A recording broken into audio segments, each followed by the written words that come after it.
नमस्कार विद्यार्थी मित्रांनो, मी रोहित जाधव पुन्हा एकदा तुमचं एकाग्र अकॅडमीच्या यूट्यूब चॅनलवर स्वागत करतोय. तर आपण जी मॅथ्स रिझनिंगची फ्री सिरीज चालू केलेली आहे, तर त्या सिरीजमध्ये आता आपण नेक्स्ट लेक्चर घेतोय. तुमचा रिस्पॉन्स आपल्याला चांगला हवा आहे, म्हणजे आपण प्रत्येक चॅप्टरवर आधारित क्वेश्चन घेणार आहे. आता लास्ट मी पार्टनरशिपचे क्वेश्चन घेतलेले, आता टाइम अँड डिस्टन्सचे इम्पॉर्टंट क्वेश्चन मी तुमच्यासाठी घेऊन आलेलो आहे. तर पहिला प्रश्न आहे आपला, एक माणूस 250 मीटर रुंद रस्ता 75 सेकंदात ओलांडतो, तर त्याचा किलोमीटर ताशी वेग किती? तर बेसिक प्रश्नाने स्टार्ट केलेलं आहे. किलोमीटर पर अवरचं कसं रूपांतर करायचं बघा. 250 मीटर 75 सेकंदमध्ये तो पार करतो. तर तुम्हाला शॉर्टकट माहिती असेल तर आपण काय करतो, 5/18 18/5 वाले कन्सेप्ट जर तुम्हाला माहिती असेल तर. काय ही कन्सेप्ट 5/18 18/5 आणि कधी कुठलीही कन्सेप्ट वापरायची, 5/18 कधी वापरायचं, 18/5 कधी वापरायचं. तर आता त्यासाठी पहिले हे डायरेक्ट करण्याआधी ना मी तुम्हाला कन्सेप्ट सांगतो. इकडे लक्ष द्या. कन्सेप्ट काय, 1 किलोमीटर म्हणजे काय असतं, 1000 मीटर. आणि 1 तास मध्ये असतं 60 मिनिट. 60 मिनिट आता एका मिनिटात असतात 60 सेकंद. मग याचा जर आपण हिशोब घेतला तर एका तासात किती सेकंद असतात, तर एका तासामध्ये 60 गुणिले 60 म्हणजे टोटल 3600 सेकंद असतात. मग हा डेटा जर तुम्ही बघितला, 1 किलोमीटर बरोबर 1000 आणि 1 तास बरोबर 3600 सेकंद. तर याचा आपल्याला त्या ठिकाणी यूज करायचं आहे. 1 किलोमीटर म्हणजे 1000 मीटर आणि 1 तास म्हणजे 3600 सेकंद. मग आता जर मला कोणी किलोमीटर, मला आता समजा असं दिलेलं आहे की 72 किलोमीटर प्रति तास. आता मला याचं रूपांतर मीटर पर सेकंडमध्ये करायचं आहे. तर मी काय करेल, 72 किलोमीटरला मीटरमध्ये करायला 1000ने गुणेल आणि तासाचं सेकंडमध्ये जर मला करायला सांगितलं तर मी 3600ने भागेल. तर हे 2 शून्य कट झाले. मग काय राहिलं, 10 आणि 36.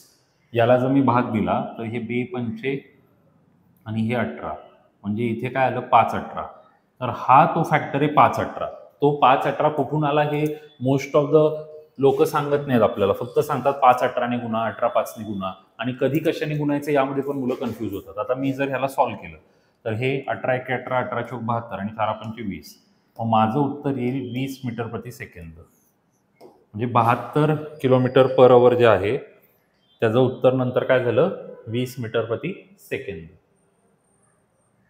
हे आपलं आन्सर आलं, 20 मीटर पर सेकंड. तर मी काय केलं, किलोमीटर पर अवरचं रूपांतर मीटर पर सेकंडमध्ये करायचं आहे. तर त्याला 5/18ने मल्टिप्लाय केलं.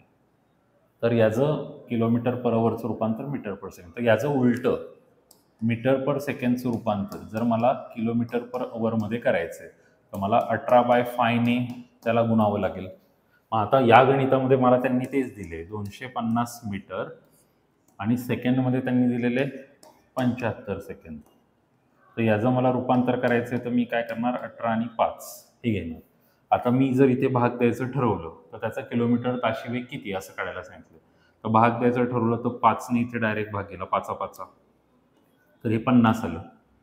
मग आता अजून जर भाग द्यायचा झाला तर तुम्ही 5ने देऊ शकता. तर 5ने याला भाग दिला, 15 × 5 = 75 आणि इथे 10चा भाग जाईल, बरोबर. अजून भाग द्यायचा झाला 3ने जाऊ शकतो, 3 × 18 3 × 5 = 15. 5ने भाग जाऊ शकतो, 5 × 1 = 5 5 × 2 = 10. तर हे 20 × 12. मग उत्तर काय येईल, 12 किलोमीटर प्रति तास. हे आपला आन्सर असेल. इथे दिलेलं आहे बघा, 12 किलोमीटर प्रति तास. आता हे एवढं छोटं गणित आहे आणि त्याच्यामध्ये एवढा वेळ वाया घालवला असं नाहीये. हे तुम्हाला सगळी कन्सेप्ट सांगण्यासाठी हे सगळं केलं आपण.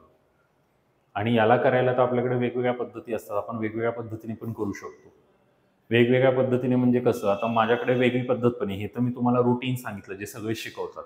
माझ्याकडे वेगळी पद्धत काय की 250 मी 75मध्ये जातोय. आता बघा, मी याला डबल केलं, 250चे डबल केलं काय होतात 500, 75चे डबल केलं काय होतील 150. 150 सेकंडमध्ये 500, 150 सेकंडमध्ये 500. याला डबल केलं तर येईल 1000.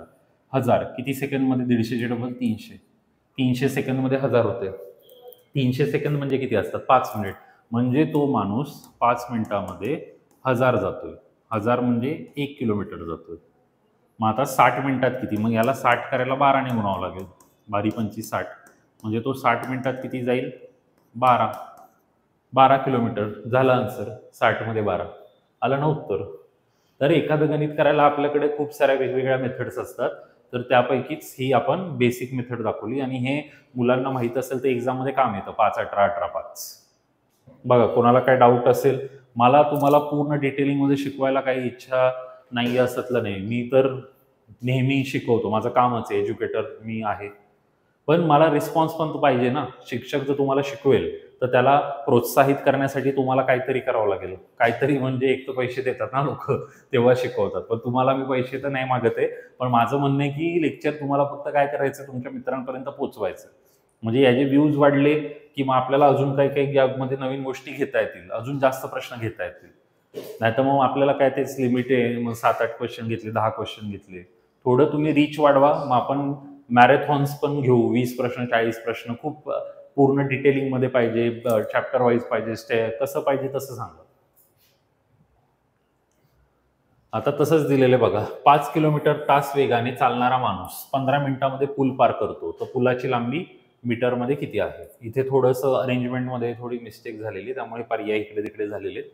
5 किलोमीटर तास वेगाने चालणारा माणूस 15 मिनिटांमध्ये पूल पार करतो, तर पुलाची लांबी किती? आता बघा, त्याचा 5 किलोमीटर प्रति तास म्हणजे त्यांनी इथेच उत्तर दिलं. 5 किलोमीटर प्रति तास, तास म्हणजे काय? 60 मिनिट. मग 60 मिनिटात तो किती जातोय? 5 किलोमीटर. तर 15 मिनिटात किती जाईल? असं सिंपल प्रश्न. आता 5 किलोमीटरला आणि याला आता 60ला 15 करायचं असेल तर 4 ने भागावं लागेल. 4 ने भागलं तर 15 चोक 60 येईल. मग याला पण 4 ने भागावं लागेल. म्हणजे आपलं उत्तर 5/4 पाहिजे. मग आता 5/4चं जर रूपांतर करायचं असेल मीटरमध्ये, तर याला 1000 ने आपल्याला काय करावं लागेल? गुणावं लागेल. 4 ने याला कट मारला 250, कारण 25 चोक 100, 25 पाचा 25 असेल. मग याचं उत्तर काय येईल? 1250 मीटर. तर मला वाटतं इथे जसं मी म्हटलं तुम्हाला पर्यायामध्ये थोडं चूक झाले. इथे 1250 मीटर असं उत्तर आपल्याला अपेक्षित आहे. तर याच्यामध्ये आपण परत मीटर पर सेकंड बिकेन एवढं टाइमपास नाही करत. आपल्याला जे दिसतंय त्याला डायरेक्ट आपण करून उत्तर आपलं येऊन जातं. सिंपल. 40 किलोमीटर तास वेगाने प्रवास करणारी कार 9 तासात प्रवास पूर्ण करते. तेच अंतर 60 किलोमीटर तास वेगाने जाण्यासाठी किती वेळ लागेल? 40 किलोमीटर प्रति तास वेगाने प्रवास करणारी कार 9 तासात प्रवास पूर्ण करते, तर तेच अंतर 60 ने. 4 9 36, 6 6 36, 6 तास. काय कसं केलं? डायरेक्ट कसं काय आलं? आपल्याला नेहमी या चॅप्टरमध्ये एकच सूत्र तुम्हाला माहित पाहिजे, STD, स्पीड टाइम डिस्टन्स. कितीचं स्पीड आहे? 40चं स्पीड आहे. किती वेळ लागतोय? 9 तास लागतोय. मग 4 9 डिस्टन्स किती झाला? 360. मग आता 60च्या स्पीडने तेच अंतर जर कापलं तर STD, तेच अंतर म्हणजे हे 360चं अंतर कितीच्या स्पीडने कापलं? 60च्या. तर किती टाइम लागेल? तर 60ने हे कट केलं तर 6 6 36 म्हणजे टाइम काय आला? 6 तास. आणि याला आपण वन स्टेप सोल्युशनमध्ये करायचं असेल तर वन स्टेप सोल्युशनमध्ये समोरासमोर लिहितो. 40ने 9 तास तर 60ने किती तास? 0 0 तुमचा कट झाला. 2 दुने 4, 2 त्रिक 6, 3 एके 3, 3 त्रिक 9. मग हे 2 त्रिक किती झाले? 6 झाले. झालं उत्तर 2 त्रिक 6. सिंपल. क्लिअर आहे? बघा, काय अजून डाऊट असेल कोणाला तर विचारू शकता कमेंटमध्ये. तुमचे काही प्रश्न असतील तर सांगा, ते पण आपण सॉल्व्ह करून घेऊ. मला अवघडात अवघड प्रश्न आणून पाठवा तुम्ही, ते सगळे मी इथे सॉल्व्ह करून घेईल, कारण आपल्याला अवघड प्रश्न सॉल्व्ह करायला मजा येते.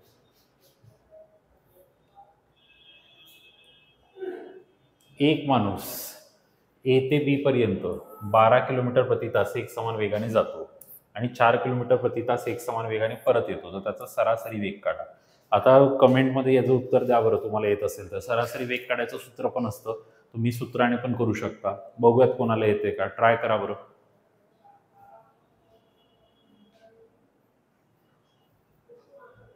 A ते B पर्यंत 12 आणि 4 असं म्हटलेलं आहे.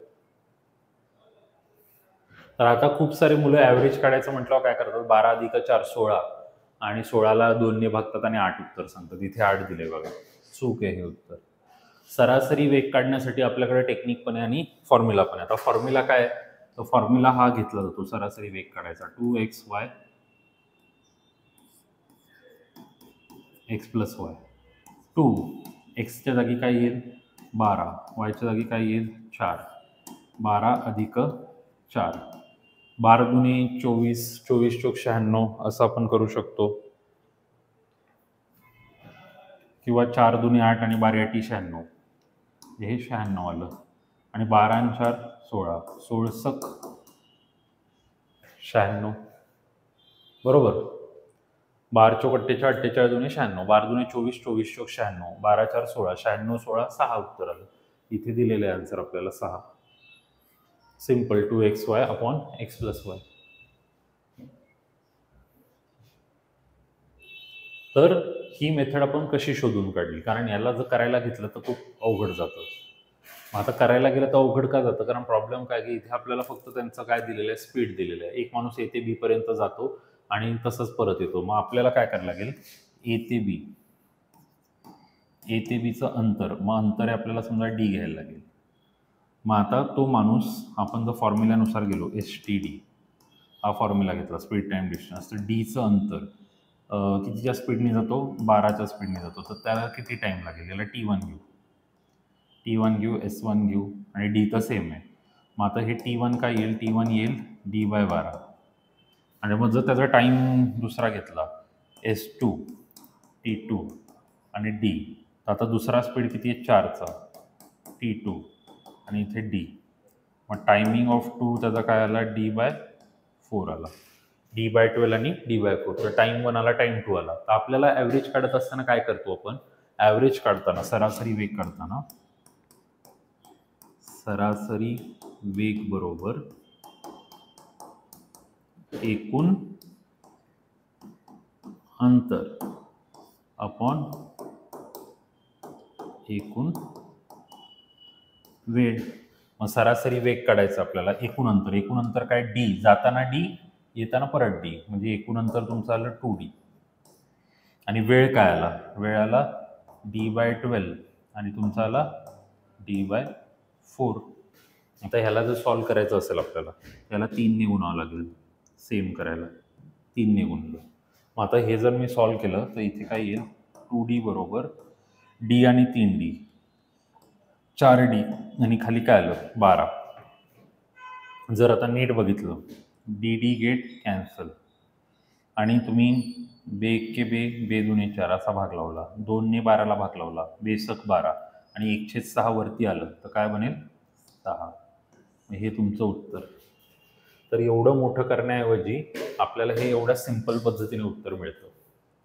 तर याचाच वापर करून हे आपण बनवलेले. आता खाली बघा तिथे 2D आलं आणि खाली D/12. आता इकडे लक्ष द्या, जर मला ते 12 आणि 4 माहीत नसतं, 12 आणि 4 माहीत नसतं, तर मी काय केलं असतं, 2D आणि 12 आणि 4 माहीत नसतं मला, तर मग डीच्या खाली एका ठिकाणी समजा पहिला टायमिंग आपण पहिलं स्पीड x घेतला असता आणि दुसरा y घेतला असता. मग हे काय होईल, dy,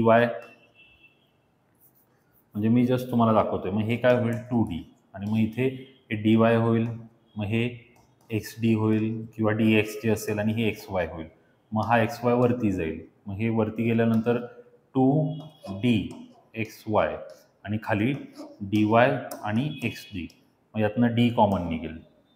मग 2xy आणि डीला कॉमन काढला साईडला, आणि इथून डीला कॉमन काढला आणि x अधिक y केलं, मग इथून डी कॅन्सल झाला. मग फायनली सूत्र मिळालं 2xy x प्लस वाय, हे जे सूत्र आहे आपलं झालं. तर हे कोणी करून दाखवत नाही, तुम्हाला कोणी समजून सांगत नाही की हे कसं येईल, तर हे मी तुम्हाला समजून सांगतो हे कसं येईल, कसं बनतं हे सूत्र. ह्याचाच वापर करून ते सूत्र बनलेले. पण आता मुलांना परीक्षेत एवढा वेळ नको वाया घालवायला म्हणून आपण काय दिलं, रेडीमेड सूत्र दिलं. खूप मुलं कमेंटमध्ये मी बघतो असं टाकतात की कुठून आलं सांगा सांगा, तर लोक काय करतात, ब्लॉक करून टाकतात त्या मुलांना. त्यांचं एकच उत्तर असतं, तुझं उत्तर येते ना वाच ना, मग तुला कशाला पंचायत कुठून आलं कसं आलं. कारण कुठून आलं कसं आलं हे सांगायला पण तेवढं त्या स्वतःला शिक्षकाला येणं गरजेचं आहे. जसं आता इथे मी तुम्हाला हे करून दाखवलं, तर हे परीक्षेत आपल्याला त्या लोकांना दाखवायचं नाहीये. काही जण म्हणतील ह्याचं आम्हाला काय काम आहे, तर हे तुम्ही बघितल्यामुळे हे तुम्हाला कायमस्वरूपी लक्षात राहील की ते आलंय कुठून, कुठून बनलं, का ते घेतात 2xy x + y. त्याच्यामागे काहीतरी लॉजिक आहे ना. मग ते लॉजिक तुम्हाला मी इथे एक्सप्लेन करून सांगितलं. बघून घ्या, स्क्रीनशॉट घेऊ शकता पूर्ण डिटेलिंगमध्ये काय काय दिलेलं आहे.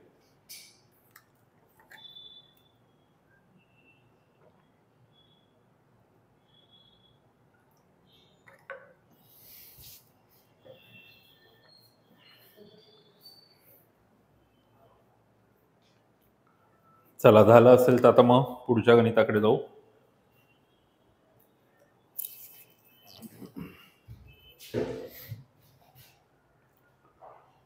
कार एका चौरसाच्या 4 बाजूंनी 200, 400, 600, 800 किलोमीटर ताशी वेगाने प्रवास करते, तर सरासरी वेग शोधा. बघा, परत सरासरी वेग. आता मग अशी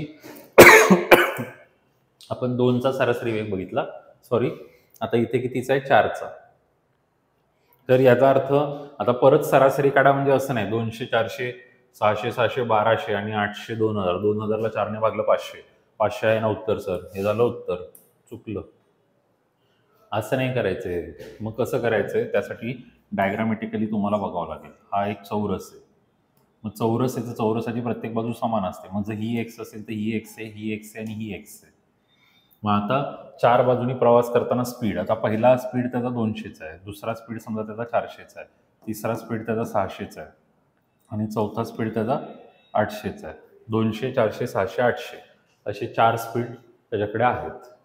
200, 400, 600 आणि 800. 4 स्पीड आले आपले, 200, 400, 700, 800. मग आता आपल्याला सरासरी कशी काढायची मागच्या गणिताचं शिकवलंय मी तुम्हाला. सरासरी वेग बरोबर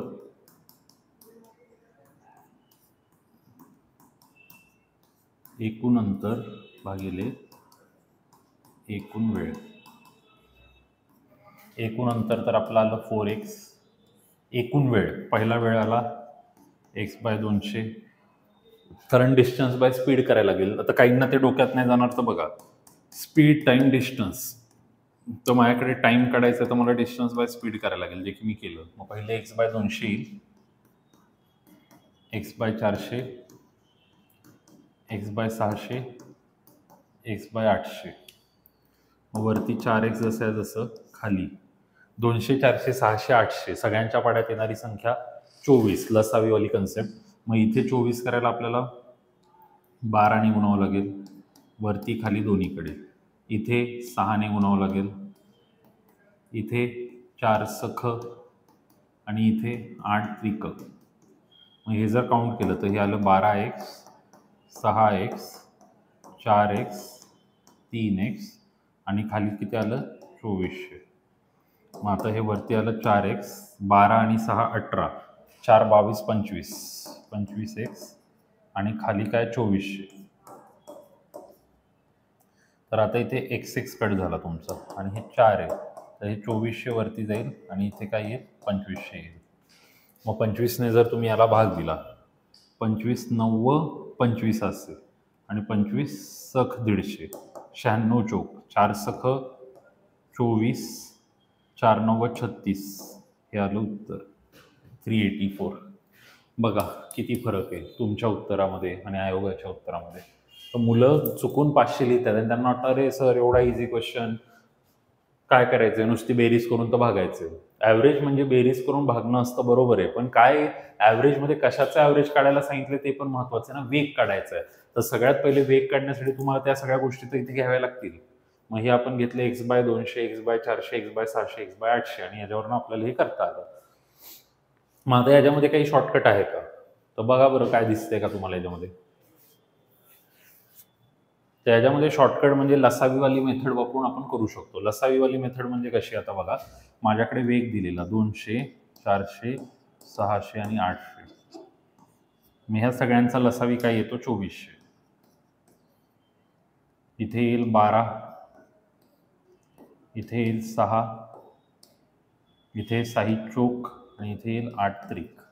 मग ह्या सगळ्यांना जर तुम्ही टॅली केलं, 12 6 18 4 22 आणि 3 25, याला 25, 25ने 2400ला भाग दिला, जो इथे दिलेला आहे आपण ऑलरेडी साईडला. 25 90 आणि 25 तर 96 आलं. तर 96 एका बाजूचं, मग 4 बाजूचं जर केलं तर किती येईल? 384. हे 4ने मल्टिप्लाय करणं विसरायचं नाही. तर ही याची शॉर्ट ट्रिक आहे. जर तुम्हाला कमी वेळामध्ये बेसिक पद्धतीने करायचं तर हे असं करू शकता तुम्ही. बघून घ्या काय डाऊट आहे का याच्यामध्ये.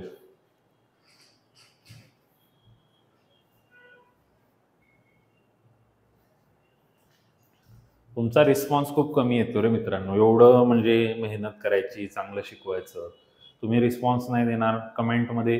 तुम्हाला काय आपण असं नाही म्हणत की अभ्यास सोडून कमेंट करत बसा, पण तुम्हाला लेक्चर आवडलं तर फक्त तेवढं तरी टाकू शकता की सर कंटिन्यू करा, सिरीज लेक्चर आवडतंय. आणि बाकीच्या विद्यार्थ्यांना तुम्ही पाठवा. आता बाकीच्या विद्यार्थ्यांना पाठवा म्हणजे तुम्हाला आपण काय दिवसभर मोबाईल घेऊन सगळ्यांना सेंड करा असं नाही सांगत.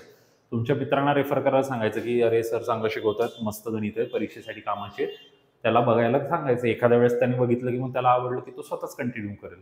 तेवढा एफर्ट तुम्हाला थोडासा घ्यावा लागेल, कारण जर सगळं तुम्हाला एवढं फ्रीमध्ये आपल्याला द्यायचं आहे.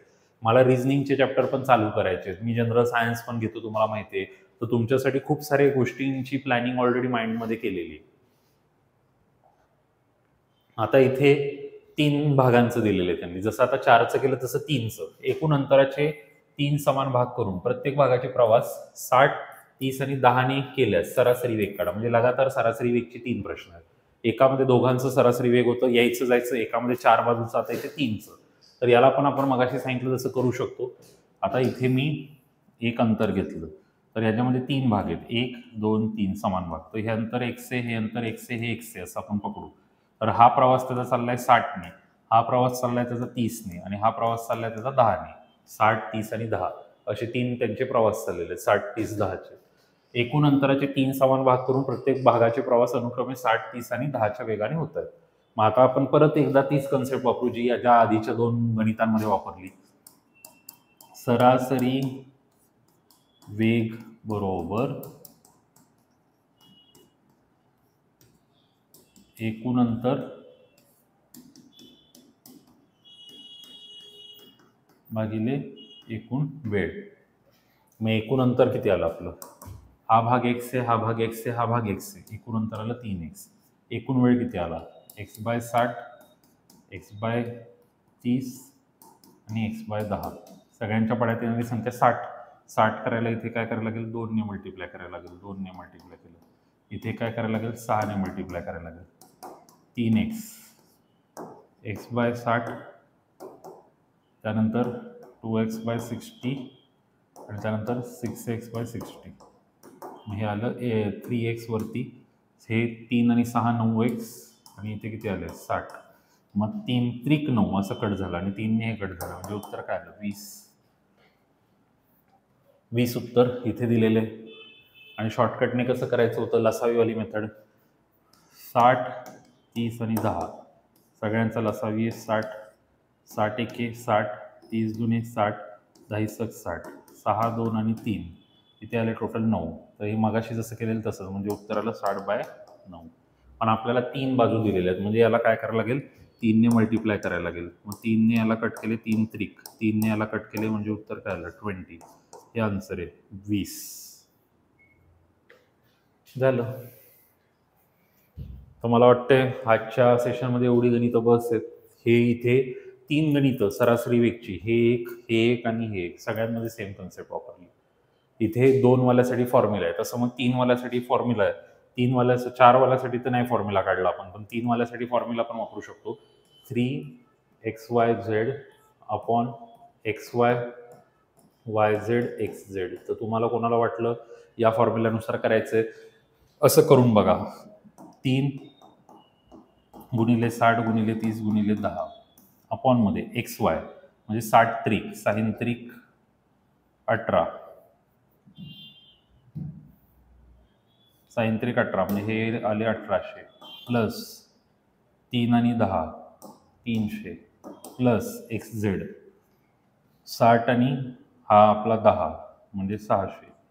मग आता हे वरचं जर तुम्ही मल्टिप्लाय केलं आता ह्यांची बेरीज होईल 1800 आणि 600 2400, 2500 2600 2700.